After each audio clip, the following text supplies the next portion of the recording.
अस्सलामुअलैकुम and a very good morning. जुम्मा मुबारक। जागो लाहौर में खुशामदीद। एक हंसती मुस्कुराती और खूबसूरत सुबह के साथ मैं हूँ आपकी होस्ट आयशा शकूर।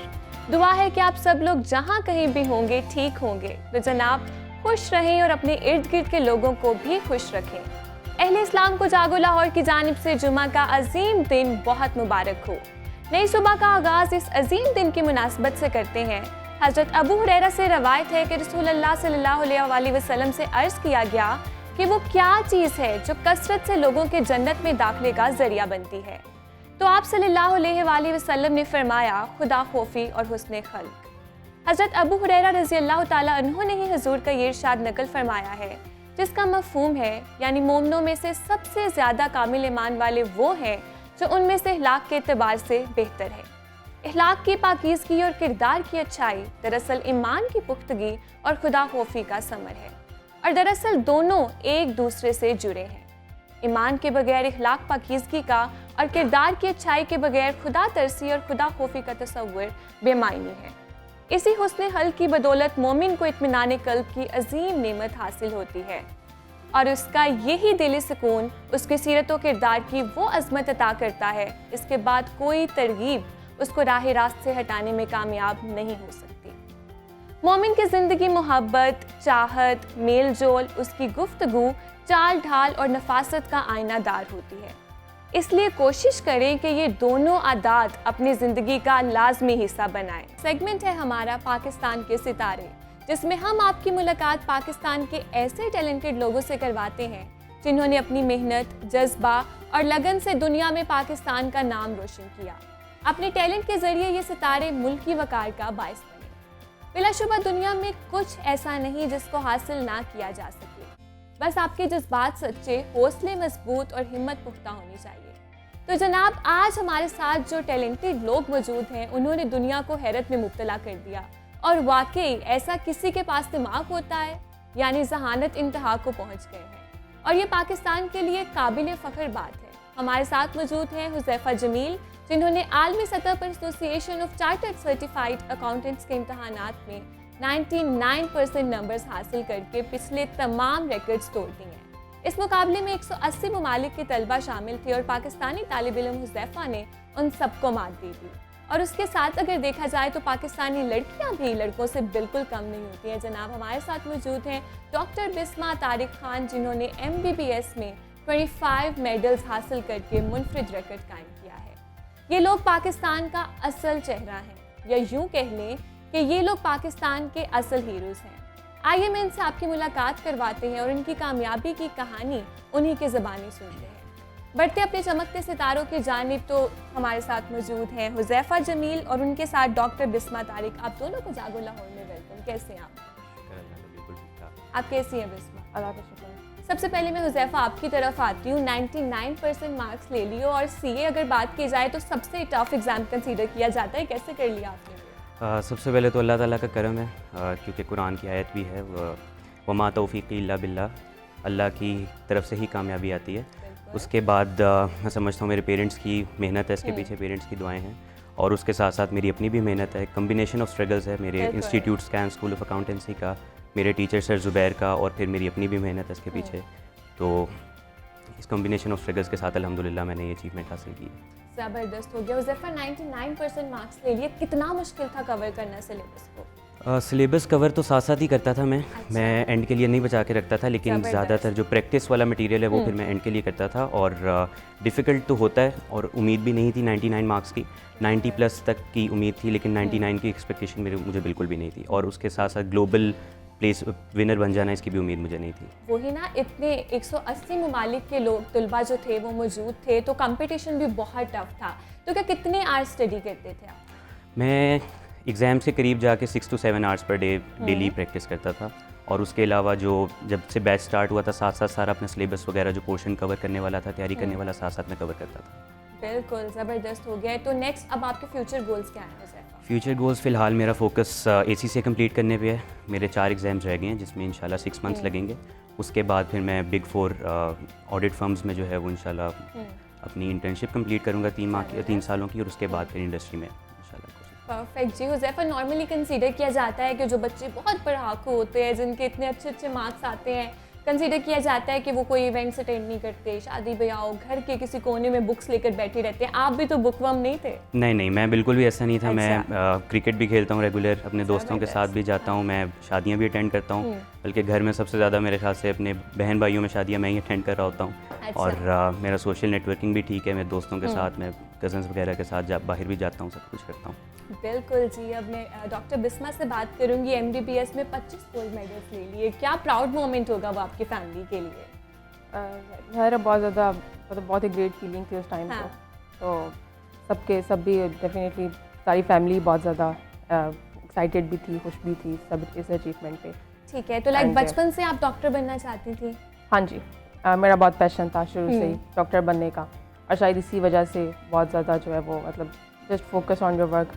इसमें ये होता है कि आप मतलब मैंने AIMC में जब ज्वाइन किया, इलामा इकबाल मेडिकल कॉलेज में, तो फर्स्ट ईयर में मेरी यूनिवर्सिटी में पोजीशन आई, UHS में, यूनिवर्सिटी ऑफ हेल्थ साइंसेज में। तो जितने भी आपके पंजाब के कॉलेजेस उसके अंडर आ रहे होते हैं, तो उससे फिर फर्दर मोटिवेशन मिला फर्दर उसका कि बहुत ज़्यादा जो है वो मेहनत करें आगे भी, क्योंकि उसको फिर मतलब कीप अप करना बहुत मुश्किल होता है पोजीशन को। फिर पहले 3 साल तो मेरी कंसेक्टिव UHS में पोजीशंस आई, तो इस तरह वो मेडल काउंट और कलेक्टिव बहुत ही एंड में 25 जो है ना वो बना। तो जब 25 गोल्ड मेडल लेकर जाती हैं आप, घर पे जब गई थी, आपने बताया फर्स्ट ईयर में भी पोजीशन ली, सेकंड में भी ली, और टोटल आपने 25 गोल्ड मेडल्स हासिल किए। फैमिली का उस टाइम पे क्या मोमेंट था? रिलेटिव्स के क्या एक्सप्रेशंस थे? मेरे बहुत ज़्यादा सब बहुत ही खुश थे, क्योंकि एक अचीवमेंट होती है सारी फैमिली की। पेरेंट्स ऑब्वियसली उनकी बहुत ज़्यादा हार्ड वर्क होता है बिल्कुल सबके पीछे, तो डेफिनेटली बहुत ज़्यादा एक्साइटेड थे, बहुत ज़्यादा खुश थे। ठीक है, और बहुत ही it was the greatest feeling उस टाइम। तो बहुत ही जबरदस्त। अच्छा बिस्मा, लगा। आपके कितने बहन भाई हैं? मेरे 3 बहन भाई हैं। ठीक है, तो आपका कौन सा नंबर है? मैं मिड में हूँ। Mid में। मेरे बड़े भाई हैं, वो भी हाँ। डॉक्टर हैं। अच्छा, तो जबरदस्त। उनकी वजह से भी बहुत ज़्यादा मतलब हेल्प भी और मोटिवेशन भी, तो वो भी है। बाकी मेरी एक छोटी बहन है। ठीक है, क्या उसको भी डॉक्टर बनाने का इरादा है? नहीं, उसका शौक नहीं था डॉक्टर बनने का। अच्छा, तो मतलब ये है कि जिस फील्ड में आपका पैशन हो, जिसमें शौक हो, तो आप वहीं पे जाए। बिल्कुल। मतलब आपके बड़े भाई बहन जो बने हैं उसको देख के तो ऑब्वियसली फिर अच्छा, वैसे ऐसा तो नहीं था कि बड़े भाई डॉक्टर बने थे, साथ ही आपको भी कह दिया गया कि भाई है तो नहीं। आपने भी करना? नहीं, ऐसा नहीं था। अच्छा। मतलब मेरा भी अपना पैशन था डॉक्टर बनना, और उसका भी अपना पैशन था, तो इस ठीक वजह है। से हम दोनों ने इस फील्ड में कंटिन्यू किया, और हमें अल्हम्दुलिल्लाह बहुत अच्छी अपॉर्चुनिटीज़ भी मिल गई। हमें AIMC जैसा फोरम मिल गया, बिल्कुल। Which is a very great institute. तो मतलब अच्छी अपॉर्चुनिटीज़ भी आपको मिले, और वो सब लर्निंग इन्वायरमेंट अच्छा हो, लर्निंग रिसोर्सेज अच्छी हो, तो वो बिल्कुल। सब फिर अब इजी हो जाता है आपके लिए आगे। बिल्कुल जी, करना। कंपैरेटिवली इजी हो जाता है, और हेल्प भी आपको काफ़ी Help- मिल जाती है help जब मिल आपकी जाती है। फैमिली में कोई एक मेंबर उस फील्ड में बिल्कुल हो तो। ऐसा ही है। बिल्कुल। हुज़ैफ़ा, आप मुझे बताएं कि स्टडीज़ के अलावा और क्या क्या हॉबीज़ हैं आपकी? और मैं क्रिकेट खेलता हूँ रेगुलर, और सोशल मीडिया यूज़ करता हूँ, मेरा एक पेज भी है। और इसके अलावा मैं TV शोज़ वगैरह देखना पसंद करता हूँ, कॉमेडी शोज़ देखता हूँ। पॉलिटिक्स में इंटरेस्ट है? नहीं, पॉलिटिक्स में बिल्कुल भी इंटरेस्ट। अच्छा, तो क्या नेक्स्ट जो आने वाली जनरेशन है, बहुत ज़्यादा स्टूडेंट्स हम देखते हैं कि CA की तरफ आते हैं, और बहुत ज़्यादा स्टूडेंट्स, क्योंकि कंपटीशन इतना टफ होता है कि उम्मीद पहले से लोगों को होता है कि शायद हम ना कर पाएँ, तो आने वाले स्टूडेंट्स को आप क्या सजेशंस देना चाहेंगे? आने वाले स्टूडेंट्स को मैं यही सजेशन दूंगा कि अपने ऊपर भरोसा रखना चाहिए, और ट्रस्ट दी प्रोसेस। ठीक है, फिर आउटकम जो है वो अल्लाह ताला की तरफ से होती है। बिल्कुल। और जैसे मुझसे पहले भी बहुत से स्टूडेंट्स ने इसी स्कैन स्कूल ऑफ अकाउंटेंसी से पढ़ के ग्लोबल पोजीशन ली थी, तो उन्हीं से मोटिवेशन मिलती है कि जब वो ले सकते हैं तो हम क्यों नहीं ले सकते। बिल्कुल। तो आने वाले स्टूडेंट्स को भी ये सजेशन है कि बस मेहनत करते रहें, और बाकी अल्लाह ताला इंशाल्लाह मेहनत का फल ज़रूर। बिल्कुल जी, मेहनत का फल तो ज़रूर मिलता है। बिस्मा, आप मुझे बताएं कि आपकी स्टडीज़ के अलावा क्या हॉबीज़ हैं? स्टडीज़ के अलावा मुझे कुकिंग का बहुत ज़्यादा शौक है। अच्छा। तो अपने जितने भी फैमिली इवेंट्स जो भी होते हैं उन सब में मैं ही कुकिंग कर रही होती हूँ घर पे। ज़बरदस्त। इसके अलावा शॉपिंग और घूमने फिरने का, फ्रेंड्स का, ट्रैवलिंग का, इन सब चीज़ों का बहुत शौक तो कुकिंग सबसे अच्छा क्या बना लेती हैं आप? है। तकरीबन सब कुछ ही बना लेती हूँ। ज़बरदस्त, मल्टीटास्किंग है भाई। गोल्ड मेडल्स भी लेती हैं, लेकिन उसके साथ साथ कुकिंग भी बहुत अच्छी करती हैं। हुज़ैफ़ा, आपके कितने बहन भाई हैं? हम लोग 4 बहन भाई हैं। मुझसे बड़े एक भाई हैं और फिर 2 छोटी बहनें हैं। ठीक है, तो उन पे भी इस तरह जब उन्होंने देखा कि आपने इतने अच्छे मार्क्स लिए हैं, तो क्या उनको भी मामा पापा ने कहा कि भाई आप लोगों ने भी इतनी मेहनत करी है? नहीं, वो अपनी फील्ड्स में अल्हम्दुलिल्लाह बेहतरीन लगे हुए हैं, और अच्छा। बल्कि जो छोटी बहन है वो तो 5 साल की बहन है, उसको जब मैंने बताया कि मेरी दुनिया में सबसे ज़्यादा नंबर आए हैं तो वो कहती कि वो तो ठीक है, वापसी पे आते हुए कोकोमो लेते आइएगा मेरे लिए। क्यूट। तो उसको तो अभी इतनी समझ नहीं है। बाकी जो बड़ी बहन है वो भी मैट्रिक में है इस वक्त, वो भी मेहनत कर रही है, और जो सबसे बड़ा भाई है वो UMT से मैकेनिकल इंजीनियरिंग कर रहे हैं, वो भी मेहनत कर रहे हैं, उनका भी अच्छा GPA जा रहा है उसको। ज़बरदस्त हो गया। बिस्मा मुझे ये बताएं कि लड़कियों के लिए काफ़ी चैलेंजिंग होता है जब हम ग्रोन अप्स होते हैं, तो हमें यही कहा जाता है कि भाई या आप टीचिंग कर लें, आप डॉक्टर्स की तरफ चले जाएं, या आप दूसरे प्रोफेशंस ना करें। तो आपको कोई ऐसे चैलेंजेस तो नहीं आए थे? नहीं, इस तरह के तो नहीं, मतलब शुरू से सही, मतलब थोड़ा सा हमारे घर का लर्निंग ही इन्वायरमेंट है। तो जैसे मैंने बताया मेरा भाई भी डॉक्टर है, तो हम बिल्कुल। सब इकट्ठे ही साथ साथ ही, वो 1 साल ही मुझसे सीनियर है, तो हमारी सारी एजुकेशन सारा इसी तरह सेम रहा, तो इस तरह का कोई मसला नहीं था। ठीक हो गया। तो नेक्स्ट फ्यूचर गोल्स क्या हैं आपके? मैं इस वक्त जो है वो FCPS कर रही हूँ इंटरनल मेडिसिन में शौकत खानम हॉस्पिटल से, अच्छा। और मेरी 2 इयर्स की ट्रेनिंग कंप्लीट हो गई है, 2 इयर्स की रह गई है। इंशाल्लाह उसके बाद किसी स्पेशलाइजेशन का इरादा है। तो क्या इंटरेस्ट है, स्पेशलाइजेशन आप किस तरफ जा रही हैं? इंटरनल मेडिसिन में मल्टीपल फील्ड होती हैं, पल्मोनोलॉजी है, एंडोक्रिनोलॉजी है, तो नेफ्रोलॉजी है, जिसमें भी आपको चांस मिले, आई थिंक उसको कंटिन्यू कर सकते हैं। जी, उसको एग्जैक्टली आपका जिसमें पर्सनल इंटरेस्ट होता है ना, आप उसी चीज़ को ज़्यादा अच्छे तरीके से परफॉर्म कर पाते हैं। हुज़ैफा, कौन सा ऐसा सब्जेक्ट था जो सबसे ज़्यादा मुश्किल लगता था? I think audit and insurance, वो थोड़ा सा डिफिकल्ट है। उसका जो पासिंग रेशियो है ओवरऑल वर्ल्ड वाइड वो भी सिर्फ 30% है, 38% है। तो मैंने वो पेपर BC के साथ दिया था, वो मेरा 72 पे पास हुआ अल्हम्दुलिल्लाह। लेकिन फाइनेंशियल अकाउंटिंग शुरू से ही मुझे पसंद थी। इसका जो फाइनेंशियल रिपोर्टिंग से जो पिछला फाइनेंशियल का पेपर था उसमें भी मेरे 100 मार्क्स थे। अच्छा। और लेकिन 100 मार्क्स के साथ मेरी नेशन वाइड पोजीशन बनी थी, उसको ग्लोबल नहीं कहा जाता। लेकिन ये जो 99 है ये आई थिंक ज़्यादा वैल्यूएबल है, क्योंकि इसमें ज़्यादा एफर्ट है और ये ज़्यादा डिफिकल्ट है लेने। और ग्लोबली तकरीबन मेरे साथ 1,07,000 लोगों ने पेपर अटैम्प्ट किया था, तो उसमें सबसे ज़्यादा नंबर लेना मेरे ख्याल से बहुत तो क्या खुशी की बात रीज़न होती थी है। जो सबसे ज़्यादा नंबर हर सब्जेक्ट में टॉप पे आप नज़र आ रहे हैं? डिफ़िकल्ट सब्जेक्ट्स को भी आपने इतनी आसानी से कर लिया।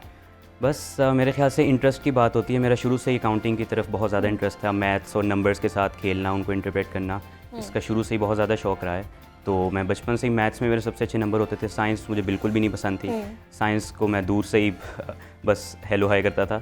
और मैथ्स में मेरे हमेशा फुल नंबर आ रहे होते थे, तो साइंस के सब्जेक्ट्स में मेरे बिलो एवरेज होते थे।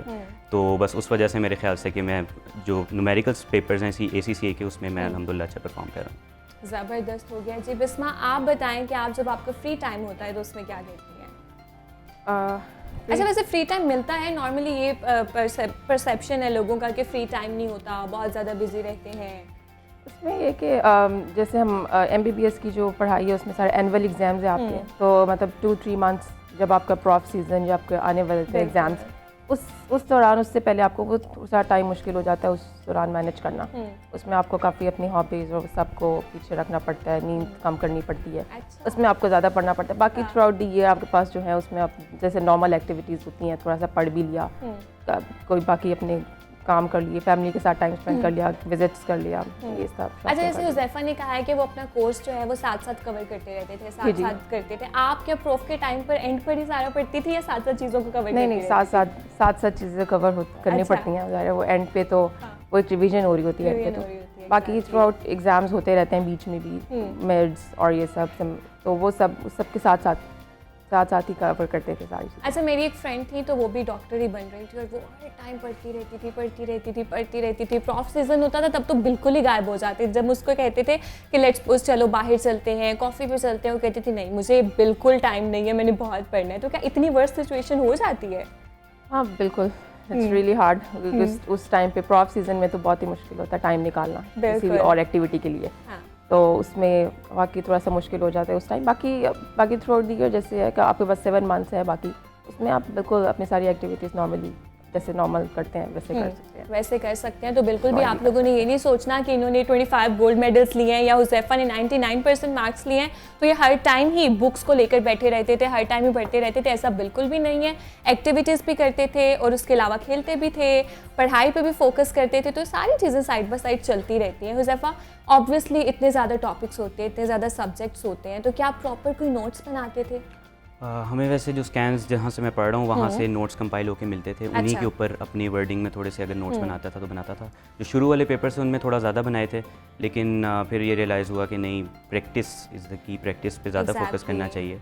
तो लेक्चर्स रेगुलर लेता था, कोई लेक्चर नहीं मिस करता था और अपने नोट्स बनाता, अपने नोट्स नहीं मतलब उन्हीं नोट्स के ऊपर अपने नोट्स कवर करता था और उसी से कवर करता था। बिल्कुल ज़बरदस्त बात है। अच्छा, मेरा ये नॉर्मली होता था कि मैं जब भी कोई सब्जेक्ट या कोई चीज़ कवर करती थी ना, तो मैं उस टॉपिक के अपने की पॉइंट्स बना लेती थी और उन की पॉइंट्स को बाद में जब एग्ज़ाम होते तो ऑब्वियसली आप सारा कोर्स रिवाइज नहीं कर सकते, तो मैं उन सारे पॉइंट्स को कवर कर लेती थी। तो आप भी इसी तरह से करते थे? एग्जैक्टली ये तो पॉइंट्स समराइज करके एक चैप्टर को अपने पास लिख लेना, ये तो मस्ट है। उसके उससे ये है कि एक पेज के ऊपर, एक पेज को पढ़ने से आपका पूरा चैप्टर, ये पूरा टॉपिक कवर हो जाता है। एग्जैक्टली।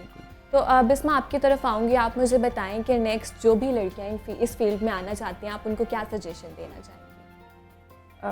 मेरा उनके सबके लिए, जितने भी मेडिकल स्टूडेंट्स हैं, उनको यही सजेशन या एडवाइस है कि अगर तो मतलब बहुत सी हमारी जो है वो लोग हैं वो इसीलिए मेडिसिन में स्टूडेंट्स आते हैं कि उनको फैमिली प्रेशर होता है या मतलब कोई कज़न बन रहा है या कोई भाई बन गया डॉक्टर, तो वो आपको फोर्स करते हैं। तो अगर आपका जिस भी फील्ड में आपका पैशन है और जिसमें आपका शौक है, उसमें आप परस्यू करें आगे, तो इस तरह आप करेंगे तो आपका फोकस अच्छा होगा एग्जाम में, अपने सारी फील्ड में।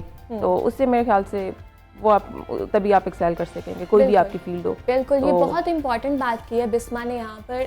आपका जो एम होता है, आप जो चीज़ बनना चाहते हैं, जो करना चाहते हैं, आप उसी फील्ड में बहुत अच्छे तरीके से एक्सेल कर सकते हैं। बहुत ज़्यादा स्टूडेंट्स पे इतना प्रेशर होता है कि ये कोर्सेज़ लें, फैमिली प्रेशर होता है जिसमें आके वो कोर्सेज़ तो ले लेते हैं, लेकिन उसके बाद उनका जब माइंड ऑब्वियसली उस चीज़ में नहीं होता तो उसके एंड रिजल्ट्स उस तरह से नहीं होते। यहाँ पर पेरेंट्स को भी समझना चाहिए कि उनके बच्चों के जो स्पेसिफिक इंटरेस्ट होते हैं उसमें उनको हेल्प आउट करें, ताकि इन फ्यूचर उनके जो गोल्स हैं वो उस पर काम करके यहाँ पर हों। तो जाते जाते हुज़ैफा, स्टूडेंट्स को, पेरेंट्स को क्या मैसेज देना चाहेंगे आप? स्टूडेंट्स को मैसेज यही है कि बस मेहनत करनी चाहिए और आउटकम पे इतना फोकस नहीं करना चाहिए, प्रोसेस के ऊपर ज़्यादा फोकस करें, आउटकम ऑटोमेटिकली आती है। और पेरेंट्स को ये मैसेज है कि जो उनके बच्चों के जो इंटरेस्ट्स हैं, जो पैशन है, उनको फॉलो करने दीजिए, क्योंकि जो स्कोप है वो फील्ड का नहीं होता, स्कोप इंसान का होता है। एग्जैक्टली। तो जिस पैशन में, अगर अपने पैशन को वो अपने आप को क्या कहते हैं प्रोफेशन बना लेंगे, तो उसमें ऑटोमेटिकली वो एक्सेल कर जाएंगे एक टाइम पे जाके। बिल्कुल। हुज़ैफा, आप ये बताएं कि आजकल के बच्चे देखा जाए, स्टूडेंट्स देखा जाए, हर वक्त मोबाइल फ़ोन्स में लगे रहते हैं, गेम्स खेलते रहते हैं। आप गेम्स खेलते थे या आप भी इतना ही मोबाइल में लगे रहते थे? जी, मैं बल्कि नॉर्मल से ज़्यादा मेरे ख्याल से मोबाइल यूज़ करता हूँ, सोशल मीडिया यूज़ करता हूँ। अच्छा। और सब कुछ करता हूँ, उसके साथ साथ पढ़ाई पे भी फोकस करता हूँ अपना। चलें, ज़बरदस्त बात है। तो ये यहाँ पर स्टूडेंट्स को ये मैसेज आता है कि आप भी हुज़ैफा की तरह अगर मोबाइल फ़ोन्स या यूज़ करना चाहते हैं, लेकिन उसके साथ साथ अपनी पढ़ाई पे बहुत फोकस करें, अपने करियर पे फोकस करें, अपनी स्टडीज़ पे फोकस करें। जब आपका रिजल्ट अच्छा आएगा उसके बाद जाकर आप इन्हीं चीज़ों की तरफ ही आना। बिस्मा, आप जाते जाते क्या सजेशंस देना चाहेंगी?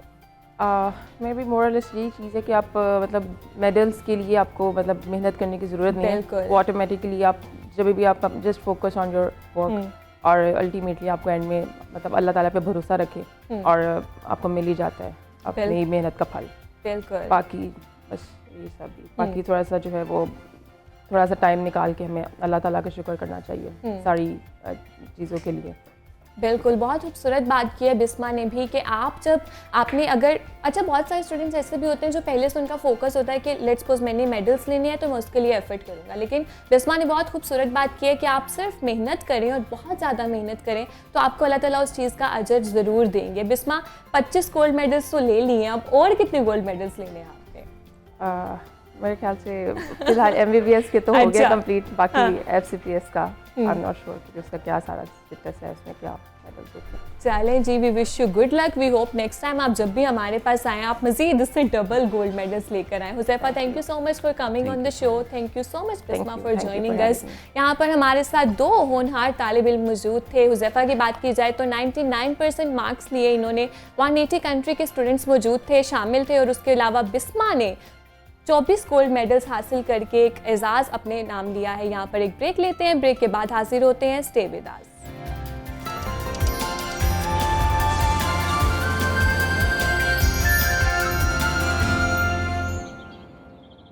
की चौखट हो तो कासा भी पड़ा सजता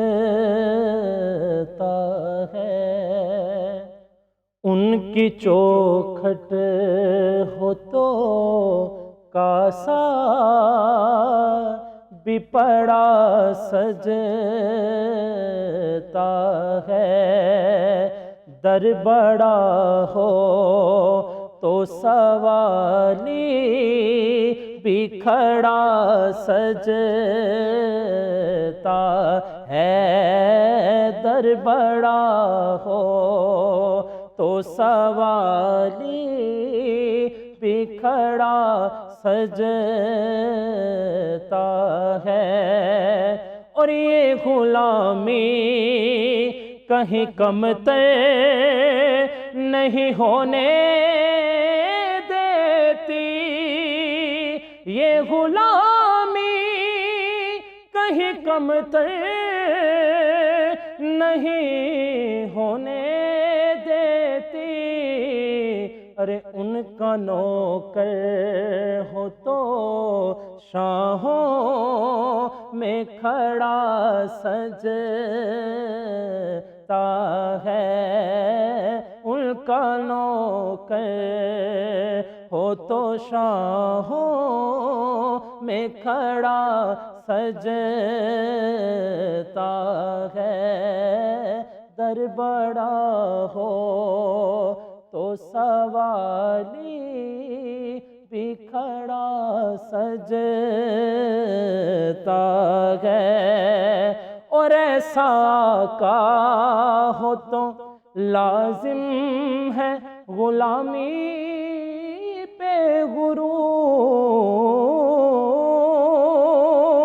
ऐसा का हो तो लाजिम है गुलामी पे गुरूर।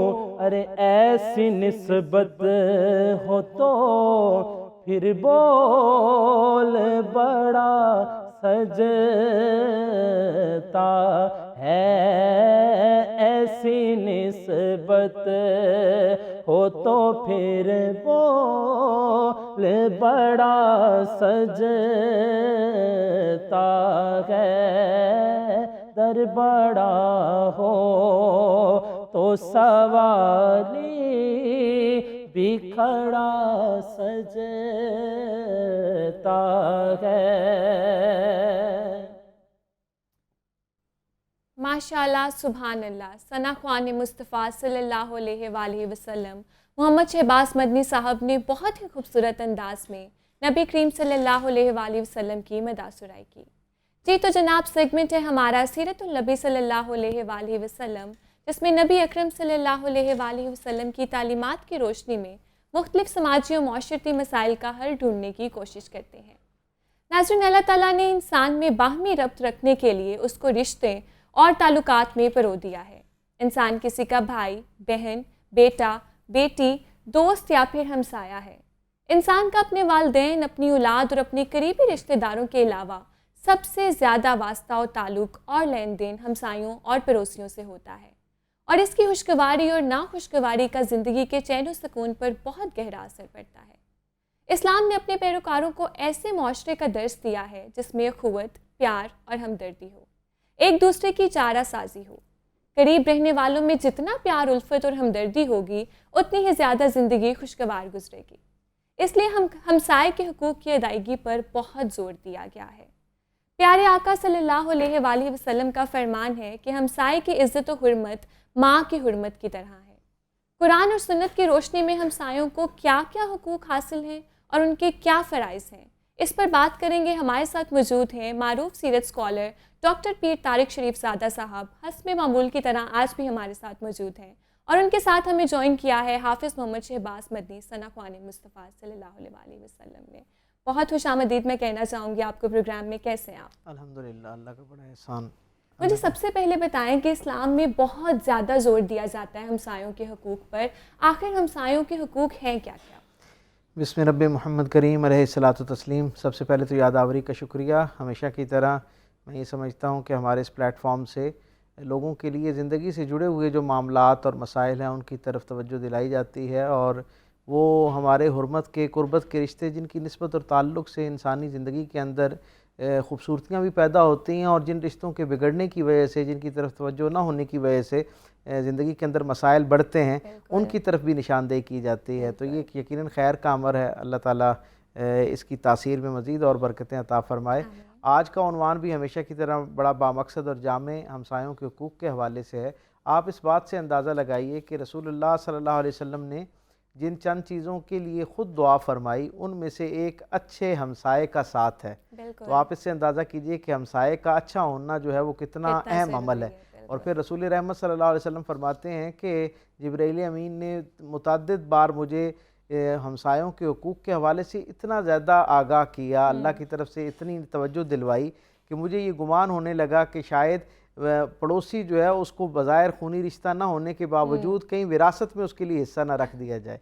तो ये इतना है। और फिर हम देखते हैं कि ख़ुद कुरान हकीम के अंदर सूरह निसा की आयत नंबर 36 में जहाँ अल्लाह ने इंसानी समाज के हवाले से बेहतरीन रहनुमाई अता की है, रिश्तों की तरतीब और उनकी अहमियत के हवाले से एक तवज्जो दिलाई है और अपनी मखलूक को एक दायमी रहनुमाई अता की है, उसके अंदर जहाँ अल्लाह अपनी इबादत का तज़किरा करता है और फिर उससे अगले दर्जे पर वालिदैन के साथ, कराबतदारों के साथ उसने सलूक की बात की जाती है, वहाँ पर तफसील के साथ अल्लाह ताला जो है वो हमसायों के हुकूक़ के हवाले से भी बात करता है। और फिर आप ये देखें कि ऐसा खूबसूरत रहनुमाई का ये ज़रिया है कुरान हकीम कि इतनी तफसील से इंसान के लिए अल्लाह ने इसके अंदर रोशनी रखी है कि कुरान हकीम की इसी आयत के अंदर अल्लाह ने यानी करीबी हमसायों का भी जिक्र किया है और दूर के हमसायों का भी जिक्र किया है। अब जो मुफस्सिरीन हैं वो ये बताते हैं कि बुनियादी तौर पे जो हमसाए हैं उनकी 3 बुनियादी अक़साम हैं। एक वो हमसाया है जो आपके साथ, जो आपके करीब रहता है, जो आपका मुस्तकिल हमसाया है, जिसके साथ आपका एक ज़मीनी ताल्लुक़ है, गोया जो आपके घर के करीब रहता है।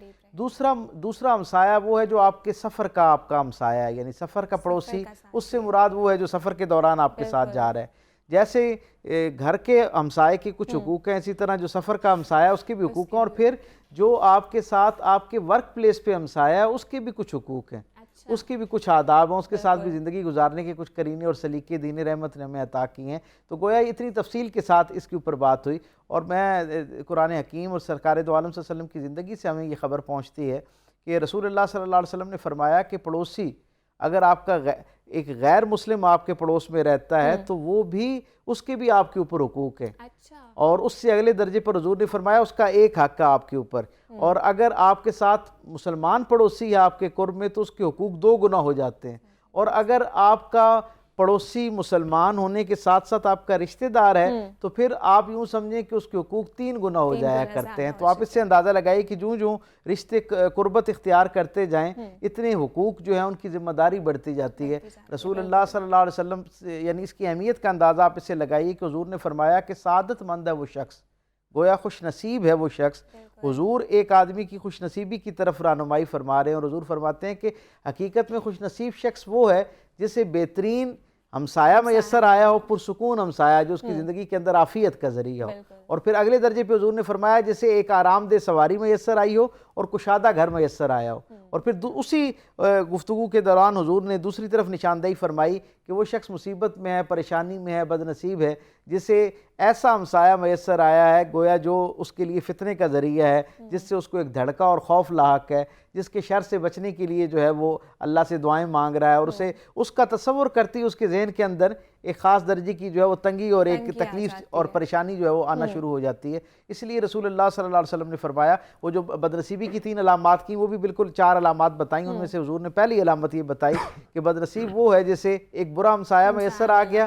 फिर हुजूर ने फरमाया जिसे एक बदमिजाज खातून जो है बतौर बीवी जो है उसकी ज़िंदगी का हिस्सा बन गई। और तीसरा हुजूर ने फरमाया कि जैसे बिदकने वाली सवारी जो है आराम के साथ उसका सफ़र तय न करवाने वाली सवारी उसे मैसर आ जाए। और चौथे दर्जे पे फिर हुजूर ने ये फरमाया कि जैसे तंग घर मैसर आया। तो आप ये देखिए कि हुजूर ने गोया अच्छे हमसाए के साथ होने को हमारे लिए सादतमंदी का ज़रिया फरमाया है। और आप ये देखें कि ये जो हमसाए के हुकूक का मामला है, रसूलुल्लाह सल्लल्लाहु अलैहि वसल्लम के पास एक सहाबी आई, बड़ी मारूफ हदीस है और हम सब ने सुन रखी है और हम सब के लिए इसके अंदर एक आला दर्जे की हिदायत और रहनुमाई है अपनी ज़िंदगी को गुजारने के हवाले से। रसूलुल्लाह सल्लल्लाहु अलैहि वसल्लम के पास एक सहाबी आए और उन्होंने आके कहा कि या रसूलुल्लाह, हमारे करीब में हमारे गिरदो नवा में एक ऐसी खातून रहती है जो बहुत इबादत गुजार है, उसके अल्लाह के साथ मामलात बड़े आला दर्जे के हैं, वो नमाज रोज़े में, हाई ज़कात में, इबादत रियाजत में, अल्लाह के सामने शब बसरी में बड़ी कमाल दर्जे पर मौजूद है।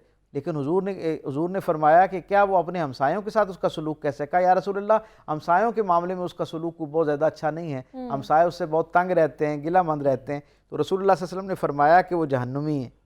आप ये देखें कि उसकी सारी इबादत रियाजत सारा कुछ होने के बावजूद अगर वो हमसाए के साथ ठीक नहीं है उसका उसने सलूक, तो हुजूर ने क्या फरमाया कि उसके लिए जहन्नुम है।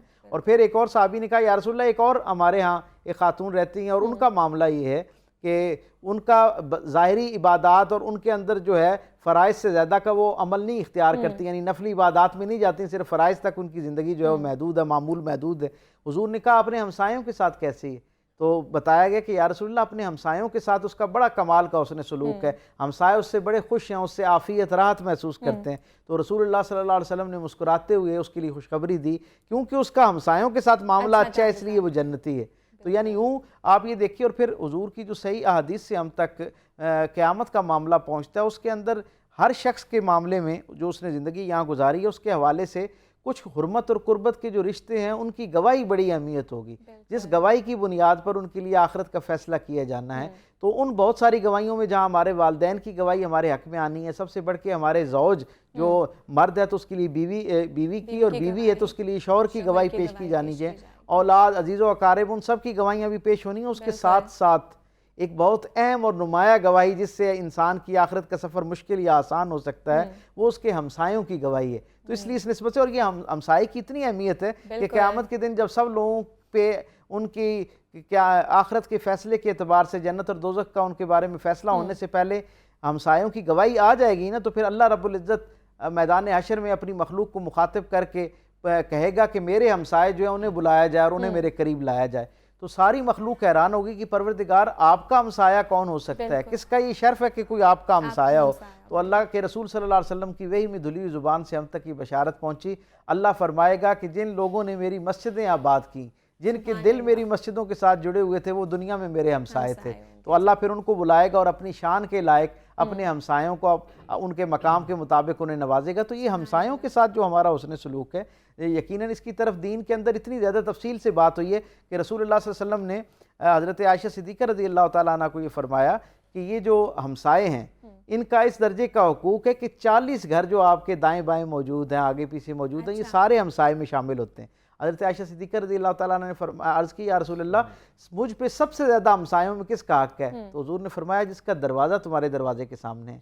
और मुफस्सिरीन हमें ये बताते हैं कि एक तो सबसे ज़्यादा हक़ उसका है जिसका दरवाज़ा आपके साथ है, फिर जिसके साथ आपकी ज़मीन मिली हुई है या दीवार मिली हुई है उसका हक़ भी आपके ऊपर ज़्यादा है। और हुजूर का अपना ये मामूल था कि हुजूर अपने जो गिरदो नवाह में रहने वाले आपके हमसाए थे उनका बड़ा ख्याल रखते थे और उनके साथ बड़ा हुस्न सलूक फरमाते। उनके लिए वैसे तो हुजूर सारे आलमीन के लिए रहमत थे और मदीने में बसने वाला हर शख्स जो था उसे यूँ महसूस होता था कि वो रसूलुल्लाह सल्लल्लाहु अलैहि वसल्लम की ख़ास तवज्जो और शफ़क़त में है। लेकिन हुजूर के अपने जो हमसाए थे, जो गिरदो नवाह में रहने वाले लोग थे, उनके साथ हुजूर का समाजी दर्जे पे इतना आला अरफा वो था, यानी रिश्ता था कि कई असहाब जो हैं जो मदीने के बाहर बड़े बड़े घरों में थे, वो हुजूर की इस कुर्बत की वजह से उन्होंने अपने जो छोटे घर थे उनमें रहना पसंद फरमाया ताकि हुजूर की कुर्बत मैसर रहे, हुजूर का साथ और हुजूर की हमसायगी मैसर रहे। हुजूर ने इसी निस्बत और ताल्लुक़ से ये बात भी हम तक रहनुमाई के लिए फरमाई। हज़रत अबू ज़र गफ़ारी रज़ियल्लाहु ताला अन्हु को हुजूर ने फरमाया, ए अबू ज़र जब अपने घर में खाना बनाया करो तो अपने खाने के अंदर शोरबे को थोड़ा बढ़ा लिया करो ताकि तुम्हारा साथ के इर्द गिर्द के जो आपके पड़ोसी हैं उन तक भी खैर जो है वो पहुँच जाए। और पड़ोसी के जो हुकूक हैं उनको शोबुल ईमान की एक हदीस मुबारक है, उसके अंदर सरकार दो आलम सल्लल्लाहु अलैहि वसल्लम ने क्या खूबसूरत और जामे अंदाज में बयान फरमा दिया। हुजूर ने फरमाया पड़ोसी का दूसरे पड़ोसी पर पहला हक ये है कि अगर वो किसी मामले में उससे मदद तलब करे तो वो उसकी मदद के लिए अपने आप को पेश करे। और हुजूर को ये मदद करना, किसी की मदद में काम आना इतना पसंद है। हुजूर फरमाते हैं अगर कोई शख्स मेरे पास आए और मुझे आके अपनी को मुसीबत बताए और कहे कि आपके साथ जाने से वो मुसीबत रफ़ा हो सकती है, तो हुजूर कहते हैं उसके साथ जानना, उसकी मुसीबत को दूर करना, ये आम आदमी की बात हो रही है जिसका बज़ाहिर उस तरह बराह रास्त हक़ नहीं है या उस दर्जे का हक़ नहीं है जैसा हमसाये का हक़ है।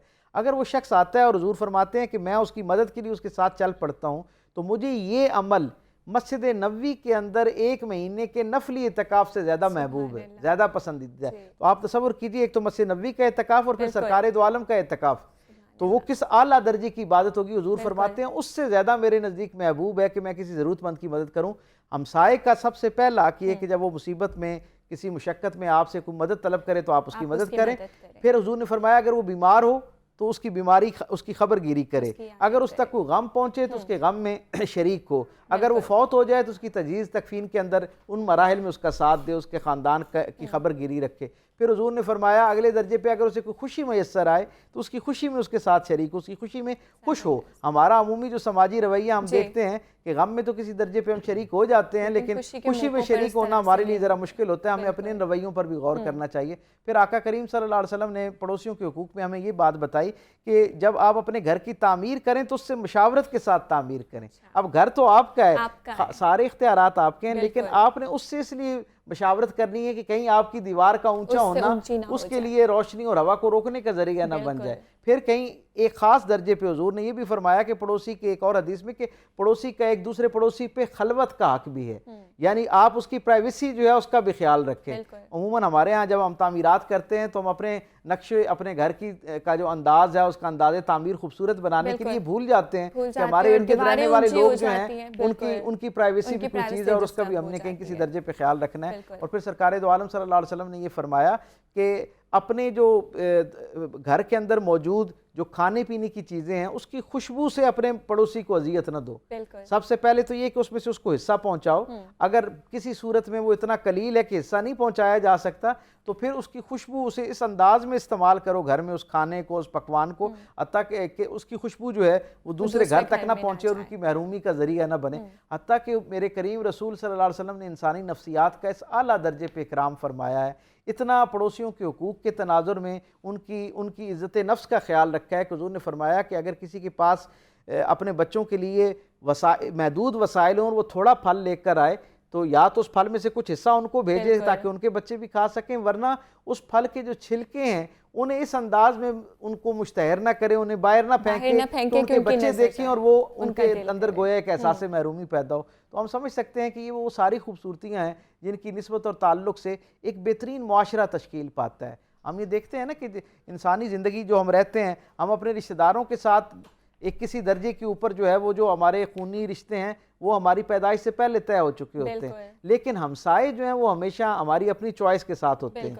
और एक और बड़ी मारूफ बात है कि आप अपने बाकी जिनके साथ आपका ज़िंदगी में ताल्लुक़ होता है उनसे आप डिस्टेंस क्रिएट कर सकते हैं, उनसे फासला ले भी सकते हैं, उनसे कुर्बत भी कर सकते हैं, लेकिन हमसाया एक ऐसी चीज़ है कि जिसके साथ एक दफ़ा जब आप उसके कुर्ब में आ जाते हैं तो फिर आपको उसी के साथ रहना होता है। और उसी के साथ हुजूर ने फरमाया कि जो शख्स अल्लाह और उसकी आखिरत पर यकीन रखता है, यानी आखिरत की जवाबदेही के हवाले से जो ये जानता है कि इंसानों के साथ उसके किए हुए मामलात की बुनियाद पर उसकी आखिरत का फैसला किया जाना है, उसकी जन्नत और दोज़ख का फैसला किया जाना है, उसे ये चाहिए कि वो अपने पड़ोसियों के साथ हुस्न सलूक करे। बिल्कुल जी, बहुत खूबसूरत बातें की हैं। मज़ीद डिस्कशन हम करना चाहते थे लेकिन वक्त की किल्लत होती है तो हम नेक्स्ट टाइम इंशाल्लाह करेंगे।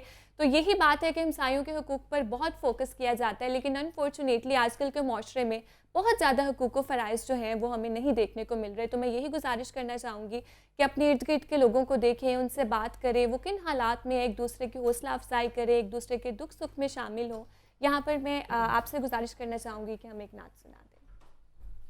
अपने दामान शफात में छुपाए रखना, मेरे सरकार मेरी बात बनाए रखना, मेरे सरकार मेरी बात बनाए रखना।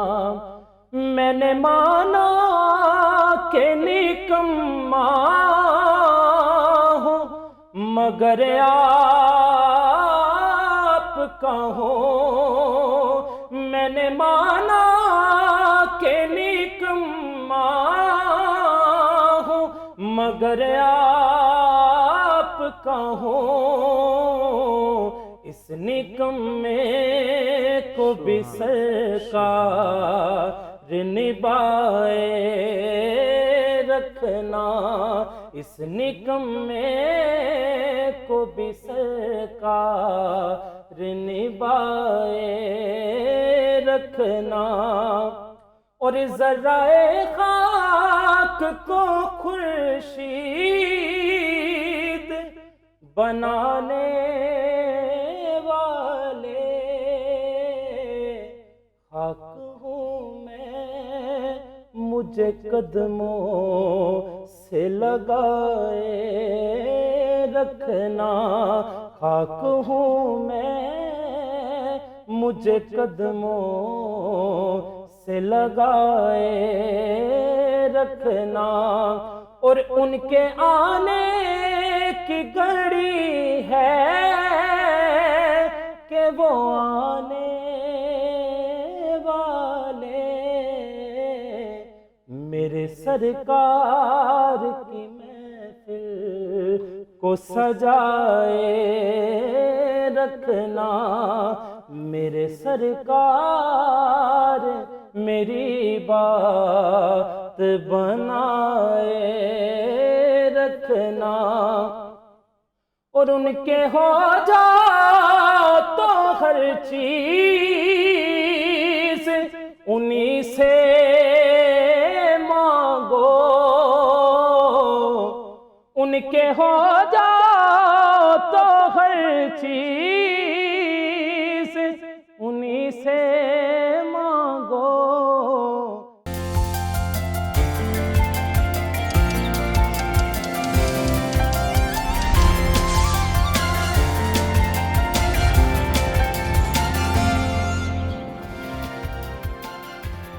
वेलकम बैक टू जागो लाहौर। ब्रेक से हम वापस आ चुके हैं और बात कर लेते हैं कुछ हेल्थ और फिटनेस की।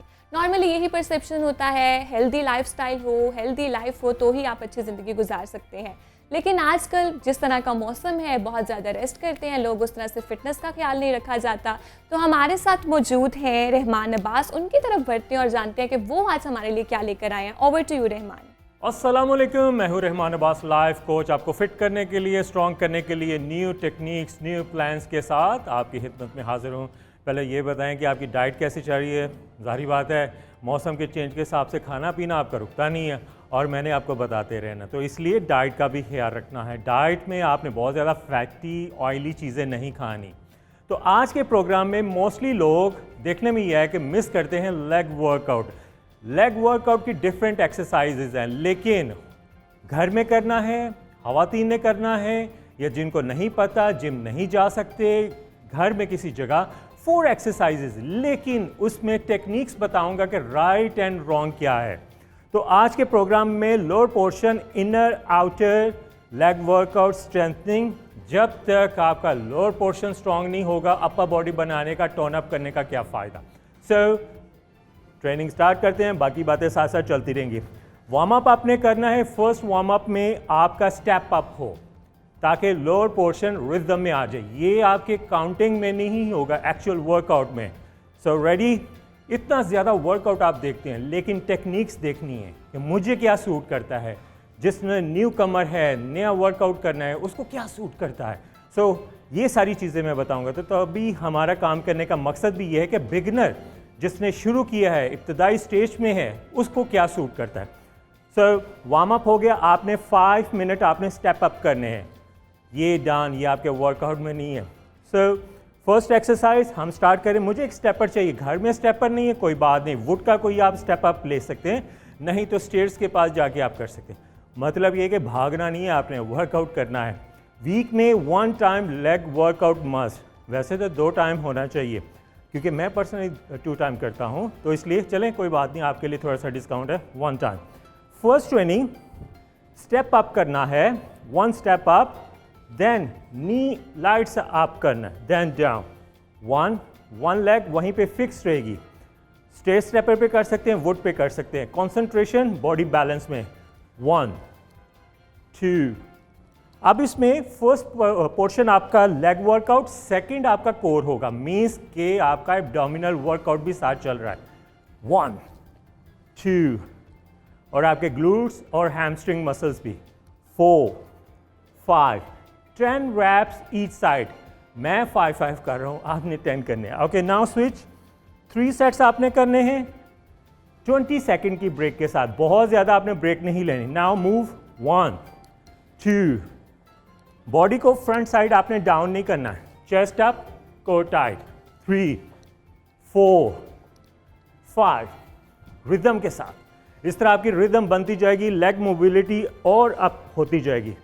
First training 3 sets, step up, half, हम इसको कहते हैं हाफ नी किक अप। मीन्स कि अगर आपने मार्शल आर्ट में भी आना है, भागना भी है, तो इसके लिए परफेक्ट एक्सरसाइज है। नाउ नेक्स्ट ट्रेनिंग लंजेस, सबको पता है लेकिन इसके बेनिफिट्स का किसी को नहीं पता। लेग पोर्शन में आपने 90 डिग्री बैक करके लेग को, इसका जो फर्स्ट आपके हैमस्ट्रिंग मसल, सेकंड ग्लूट्स, यहाँ पे फैट सबसे पहले स्टोर होती है, तो इसलिए क्यों ना हम इसी को किल करें। नाउ अगर आप बिगनर हैं, शुरुआत कर रहे हैं, बॉडी का बैलेंस नहीं है, चेयर सपोर्ट यहाँ पे कर सकते हैं, वॉल सपोर्ट कर सकते हैं, नहीं तो इसी तरह चलने दें। Okay, now move 1, slow range of motion, आपके हैमस्ट्रिंग मसल, ग्लूट्स सेकंड। अगर आपके ग्लूट्स मसल एक्टिव हैं तो sciatica का पेन नहीं होगा, जो मोस्टली हो जाता है। Okay, 10 reps each side, 1 2, rhythm में 3 4 5। Okay, slow range of motion. Now switch other side. Okay, ये थोड़ा सा टफ है, कोई बात नहीं। Now move, rhythm set. Okay, now move 1 2 3 4 5। Okay, rhythm slow, hold. ये परफेक्ट एक्सरसाइज 3 सेट्स आपने करने हैं। सेकंड वर्कआउट, नाउ आपके इनर थाई मोबिलिटी के लिए, स्ट्रेंथ के लिए, इसको मैं थोड़ा सा साइड पे कर दूं, रिदम ताकि अच्छी हो जाए। फुट पोजीशन, पाँव आपने वाइड करने, फुट फिंगर आउटसाइड। नाउ इसकी रेंज थोड़ी सी एकदम बनेगी नहीं, टाइम लगेगा। आम लोगों को पता है कि स्क्वाट्स हम करते हैं, ये स्टैंडर्ड है, लेकिन इनर नी मोबिलिटी, आपके हैमस्ट्रिंग मसल, इनर थाई के लिए perfect exercise. Position, focus. Now 1 2 3 5 rep में ये कंडीशन है, तो 10 रैप में क्या होगा, 3 सेट्स में क्या होगा, अंदाज़ा आप लगा सकते हैं। मुझे परफेक्शन चाहिए, कंसंट्रेशन चाहिए, हाई रेपिटेशन, फॉर्मेलिटी पूरी नहीं करनी। Okay, now again 1 2 3 4। स्पेशली आपके नी और फुट फिंगर एक पोजीशन में हो, ये एक पोजीशन बन रही है, आगे पीछे ना हो। जैसे फॉर एग्जांपल ये रॉन्ग है, ये पोजीशन बन रही है, foot finger and knee one position, perfect. Okay, 1 2 3 4 5। 3 sets आपने करने हैं 10 reps में। Last exercise, closing exercise. देखते हैं बॉडी में बैलेंस कितना है। इसको इस साइड से होल्डिंग, जैसे आर्मी ट्रेनिंग में आपको पोस्चर कंसंट्रेशन बताया जाता है, तो चलें हम भी देखते हैं। स्क्वाट्स पोजीशन होल्ड करना है। लास्ट एक्सरसाइज, टाइम आपने काउंट करना है। Okay, hold. नाउ बैलेंस आप कर सकते हैं। 1 2 3 4 5 6, चेस्ट अप 7 8 9 10। मेरे लिए 10, आपने मैक्सिमम टाइम तक जाना है। 4 exercise, perfect exercise inner outer thigh के लिए, मोबिलिटी स्ट्रेंथनिंग वर्कआउट, इसको आप करें। और प्लीज़ लेग वर्कआउट को आपने इग्नोर नहीं करना, इसको आप फॉलो करें, शेयर करें, लोगों को बताएं। तो इंशाल्लाह नए प्रोग्राम के साथ दोबारा हाजिर होंगे। तब तक के लिए इजाज़त दें, डाइट का ख्याल रखें, खुश रहें, फिट रहें। जी, तो हमारे साथ रहमान अब्बास मौजूद थे। उन्होंने लोअर बॉडी पार्ट्स की बहुत ज़बरदस्त एक्सरसाइजेज बताई हैं, और इन तमाम एक्सरसाइजेज के लिए you don't need to go to the gym. घर पे किसी भी पोर्शन में आप इन तमाम एक्सरसाइजेज को कर सकते हैं। इसी के साथ साथ रहमान ने एक बहुत खूबसूरत बात भी की है कि जंक खाना बंद करें, ऑयली चीज़ें खाने से गुरेज करें। इस मौसम में ऑब्वियसली दिल करता है खाने का, लेकिन ऑब्वियसली वेट जो है उससे गेन हो जाता है, तो इसलिए हेल्थ को मेंटेन रखें, फिट रखें। इसी के साथ साथ जाते जाते एक कलाम सुनिए और मुझे दीजिए इजाज़त।